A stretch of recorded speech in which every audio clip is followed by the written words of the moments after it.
Hello everyone, welcome to Compiler Design video series.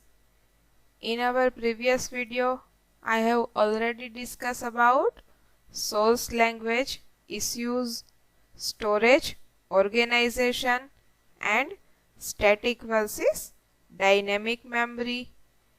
In source language issues, there are 5 issues: procedure call, activation tree, control stack, the scope of declaration and bindings of names. Storage organization techniques, there are 3 different techniques: subdivision of runtime memory, activation records and compile time layout of local data, and static versus dynamic memory allocation. All these topics are already discussed in our previous video. In today's video, I will discuss about storage allocation strategies. There are 3 different strategies: static storage allocation, stack storage allocation and heap storage allocation. Next is parameter passing methods. According to types of parameters, there are 4 common methods are used: call by value, call by reference, copy restore and call by name. Then after, block structure and non-block structure storage allocation.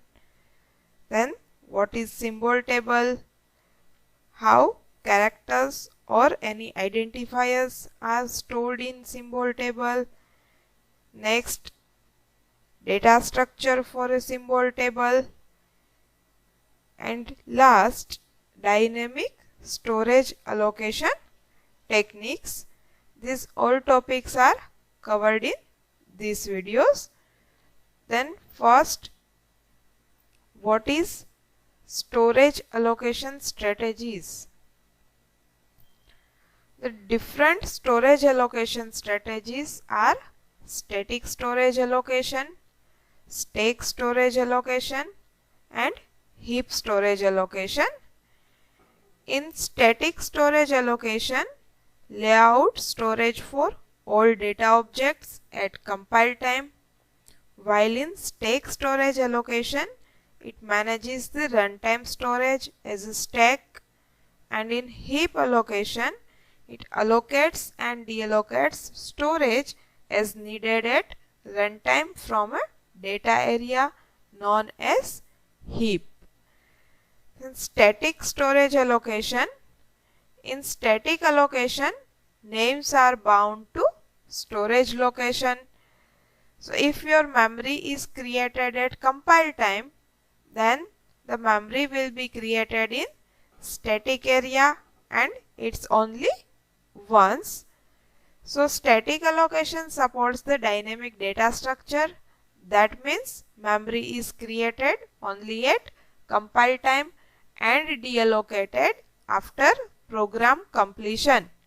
Whenever you compiled your program, at that time memory is created, and after completion or program, the memory is deallocated. But the drawback with static storage allocation is that the size and position of data objects should be known at compile time. So you know the size of your data object at compile time, and restriction of the recursion procedure. Recursion means function called itself. In stack storage allocation, storage organization is as a stack. So activation record is pushed into the stack when activation begins and it is popped when the activation ends. You already know what is activation record and what are the different parameters for activation records? There are 7 different parameters in activation record. So activation record contains the local, so that they are bound to fresh storage in each activation record. The value of locals is deleted when the activation ends. It works on the basis of LIFO, last in, first out, and this allocation supports the recursion process because stack is worked on base of LIFO, last in, first out, and this allocation supports recursion process whenever your function called itself, which is supports in stack storage allocation. Next, heap storage allocation. Heap allocation is the most flexible allocation scheme because allocation and deallocation of memory can be done at any time and at any place depending upon the user's requirement. So heap allocation is used to allocate memory to the variables dynamically, and when the variables are no more used, then claim it back. So you can use heap allocation. So heap storage allocation supports the recursion process. In heap allocation, some data are used, then after some memories are empty. So you can get some empty blocks in between some data elements. Next is parameter passing methods. So there are two types of parameters, formal parameters and actual parameters. According to this parameter, the common parameter passing methods are used. So formal parameters, the identifier used in a method to stand for the value that is passed into the method by a caller, which is known as formal parameter, while the actual value that is passed into the method by a caller, then it's a actual parameter. For example, void sum integer a comma integer b, then after semicolon, then the parameters passed to function sum integer a and integer b are formal parameters. But whenever you call the sum method like sum 8 comma 12, then these parameters are actual parameter. So based on these parameters, there are various parameter passing methods. The common methods are call by value, call by reference, call by name and copy restore. You already studied call by value and call by reference in your C language. General example for this is swapping of data.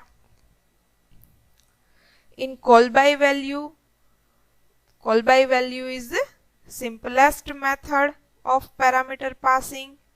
The actual parameters are evaluated and their real values are passed to caller procedures. The operations on formal parameters do not change the values of a parameter. In your C or C++ language, you can use parameter passing methods.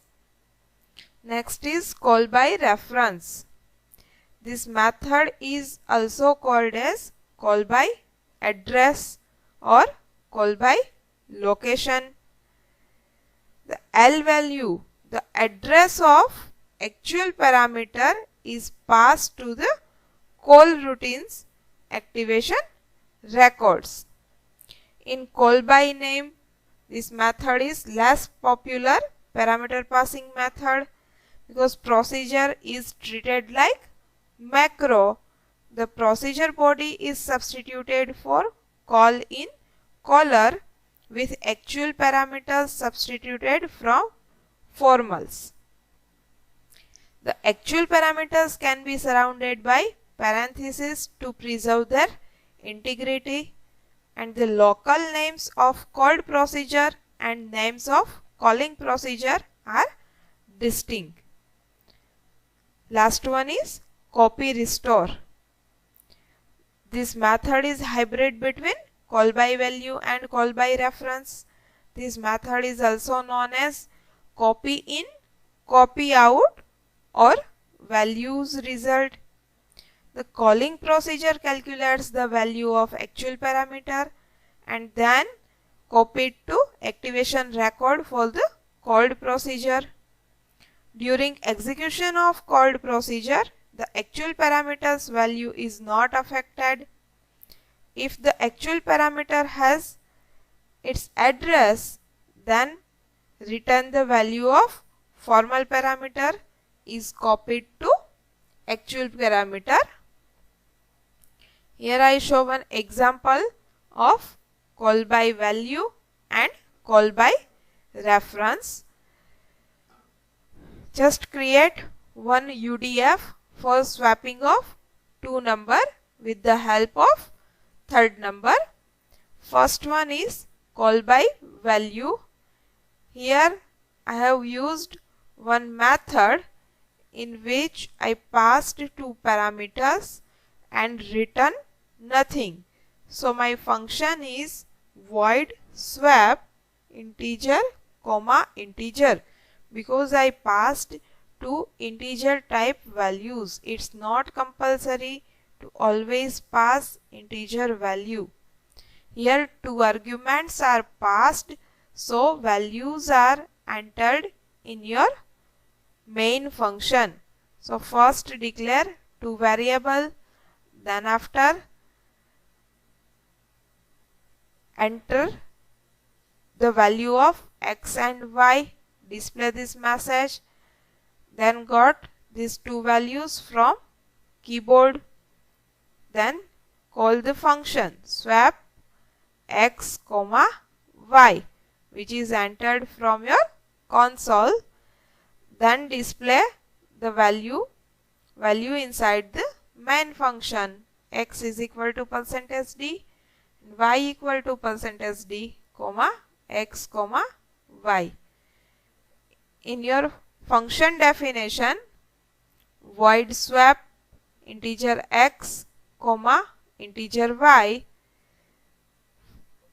transfer these two variables, so I can declare third temporary variable integer t. First stored value of x in t, then store value of y in x, then store value of t into y, then after display the value of x and y. Here you can got swap values. For example, here I entered two values 8 and 12, then you can got message like this, values inside the main function x is equal to 8 and y equal to 12, and from these values inside the swap function x is equal to 12 and y equal to 8. In call by value, whenever your function is called, at that time value is swapped, but in main function it's not swapped, it's an actual value. While in reference you can pass its address, so in main function it is also swap the value. So in both this message you can got swapping value. In call by reference, void swap integer pointer comma integer pointer. In void main, enter two values scanf %d and x and y, then swap and X and Y. Here I passed address of these two values, then display in main function the value of X and Y. Then after in swap function also display the value of X and Y. In call by reference you can got in both cases the swap values. For example, here I entered values of X is equal to 8 and value of Y is equal to 12. Then output like X is equal to 12 and Y is equal to 8. Then values inside the swap function, X is equal to 12 and Y equal to 8. Both these functions you can got the swap values because it pass address. So at that address values are swapped. Next one is block structure and non-block structure storage allocation. Storage allocation can be done for two types of data variables. First is local data and second is non-local data. So the local data can be handled using activation record, whereas non-local data can be handled using scope information. The local data can be handled using activation record. What is activation record? How many parameters are passed in activation records? You already know. In local data, it can be accessed with the help of activation record. So the offset relative to base pointer of an activation record to local data variables within a record. So reference to any variable X in procedure is equal to base pointer pointing to start of procedure plus its offset of variable X from base pointer. While access to non-local names, a procedure may sometimes refer to variables which are not local to it. Such variables are called as non-local variables. For the non-local variables, there are two types of rules that can be defined: static scope rule and dynamic scope rule. In the static scope rule is also called as lexical scope.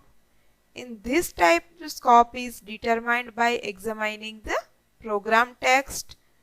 Pascal and C are the example of static scope rules. These languages are also called as block structured language. While in dynamic scope rule, for non-block structured languages, these dynamic scope allocation rules are used.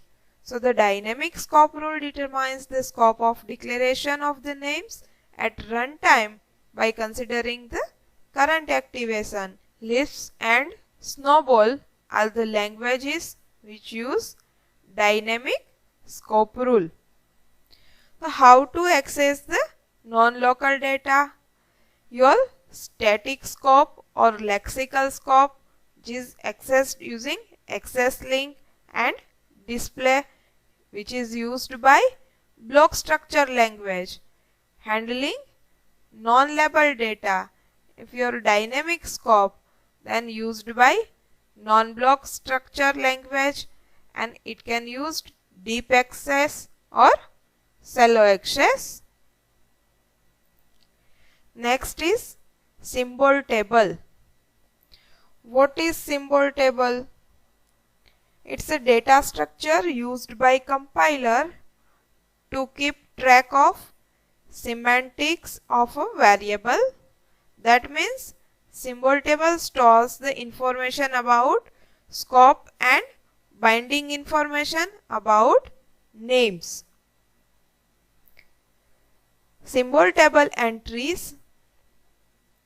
The items to be stored into symbol table are variable name, constant, procedure names, function names, literal constants and strings, compiler generated temporaries and labels in source language, while compiler use following types of information from symbol table: its data type, name, declaring procedure, offset in storage, if structure or record, then pointer to structure table. For any parameters, whether parameter passing is by value or reference. Number and type of arguments passed to the function, and base address. Next is how to store your names or any identifiers or variables in your symbol table. So there are two types of representation: fixed length name and variable length name. In fixed length name, a fixed space for each name is allocated in symbol table. In this type of storage, if name is too small, then there is wastage of space.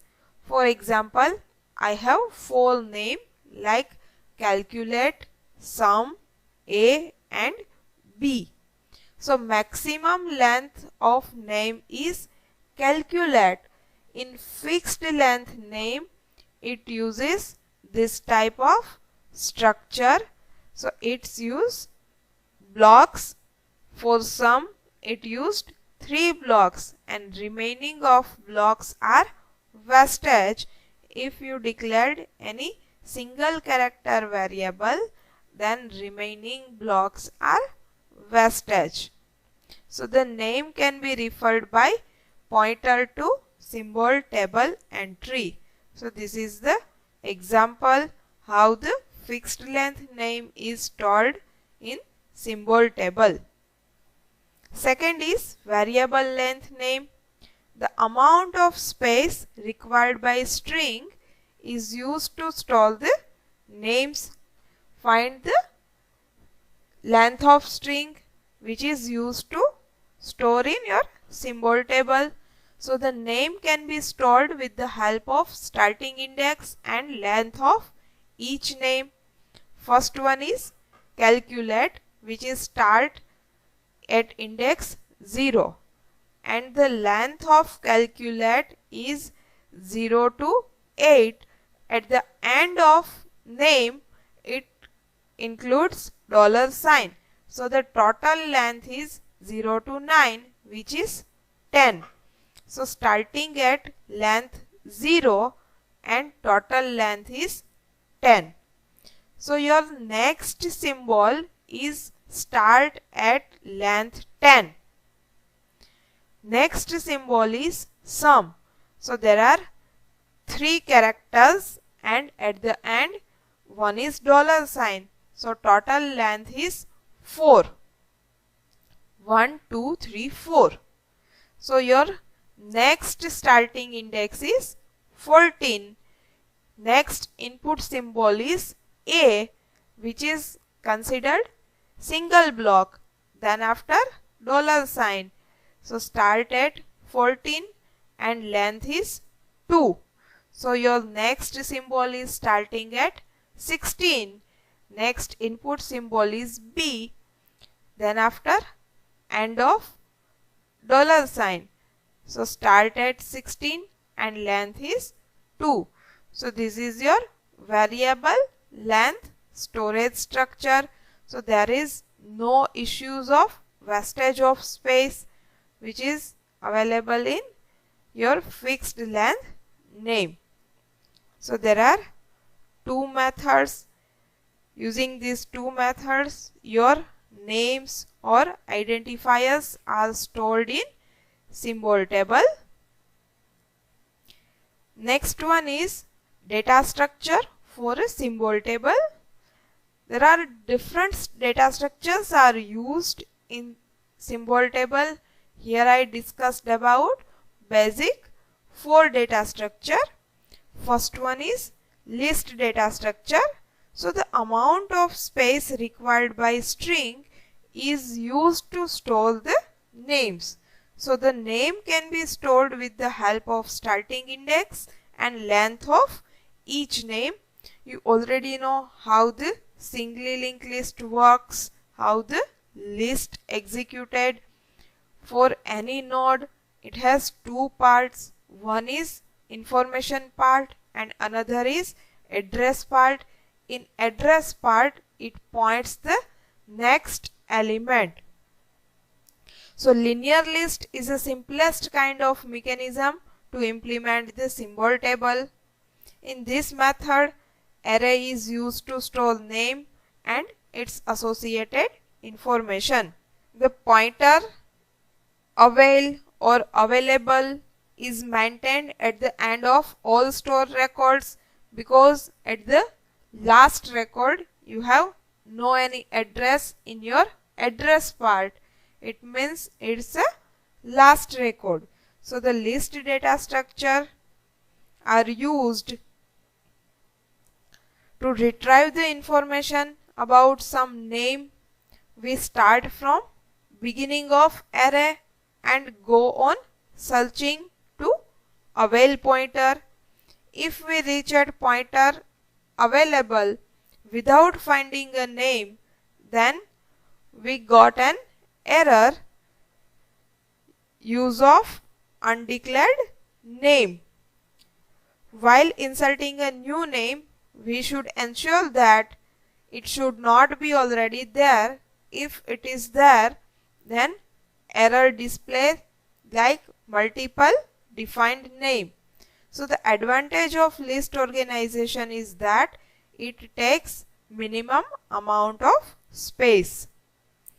While in self-organizing list, to retrieve the information about some name, we start from beginning of array and go on searching up the available pointer. If we reach at pointer available without finding a name, then got an error message, use of undeclared name. This symbol table implementation is using linked list. So a link field is added to each record. So we search records in pointed by the link of link field. So any pointer is maintained to point the first record of symbol table. The most frequently referred names will tend to be front of the list. So time to most referred names will be the list. Next one is binary tree. Most frequently referred names will tend to be front of the list. So the time to more referred names will be the list. When the organization symbol table is used by binary tree, the node structure will be like left child and right child. So the left child field stores the address of previous symbol and right child field stores the address of next symbol. So the symbol field is used to store the name of symbols. In binary tree structure is basically a binary search tree in which the value of left is always less than the value of its parent node or root node. Similarly, the value of right node is always greater than the parent node or root node. Next is hash table. So hashing is an important technique used to search the records of symbol table. This method is superior to list organization. These all data structures you are already studied in your data structure subjects. So in hashing scheme, two tables are maintained, a hash table and symbol table. So hash table consists of k entries which is identified by 0, 1, 2 up to k minus 1. These entries are basically pointers to symbol table pointing to the name of symbol table, or using any hash function. Hash function should result in uniform distribution of names in symbols. So hash function should be such that there will be minimum number of collision. Collision is such situation where the hash function results in same location for storing the names. So collision resolution techniques like open addressing, chaining, rehashings are used. So advantages of hashing is quick search. Next is dynamic storage allocation techniques. There are two techniques used in dynamic memory allocation, which is explicit allocation and implicit allocation. In explicit allocation can be done for fixed sized and variable sized blocks. So explicit allocation for fixed size block, this is the simplest technique.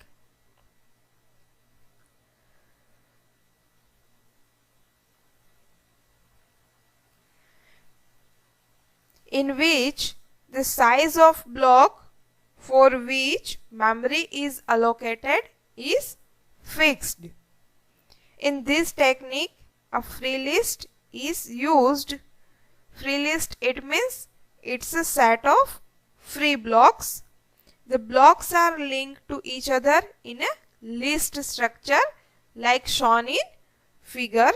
The pointer which points to first block of memory is called available. The memory allocation and deallocation is using heap memory. So the explicit allocation consists of taking a block of the list, and deallocation consists of putting the block back on the list. So advantage of this technique is that there is no space overhead. While explicit allocation for variable sized block, due to frequent memory allocation and deallocation, the heap memory becomes fragmented. So the means heap may consist of some blocks that are free and some that are allocated. Here allocated blocks are indicated like this and free blocks are indicated like this. So this is the heap memory. In this figure, heap fragmented memory is shown. Next is implicit allocation. Implicit allocation is performed using user program and runtime packages. So the runtime package is required to know when the storage block is not used. So the format of storage block is block size, reference count, mark or marking pointers to block, and users data. There are two approaches used for implicit count. First one is reference count. Then what is reference count? It is nothing but a special counter used during implicit memory allocation. If any block is referred by some another block, then its reference count incremented by 1. That also means if the reference count of particular block drop down to 0, then that block is not referenced 1, so it can be deallocated. Reference counts are best used when pointers between blocks never appear in any cycle. And second one is marking techniques. This is an alternative approach to determine whether the block is in used or not. In this method, the user program is suspended temporarily and frozen pointers are used to mark the blocks that are in use. Sometimes bitmaps are also used. These pointers are then placed in the heap memory. So there is one more technique called compaction, in which all the used blocks are moved at the one end of heap memory so that all the free blocks are available in one large free blocks. So fragmented heap memory, compactions, all these concepts are you have already studied in your operating system. So here your unit number 6, runtime memory management, is over. Today we discussed storage allocation strategies, parameter passing methods, block structure and non-block structure storage allocation, symbol table, how name or characters or identifiers are stored in a symbol table, data structure for a symbol table, and dynamic storage allocation techniques. Thank you.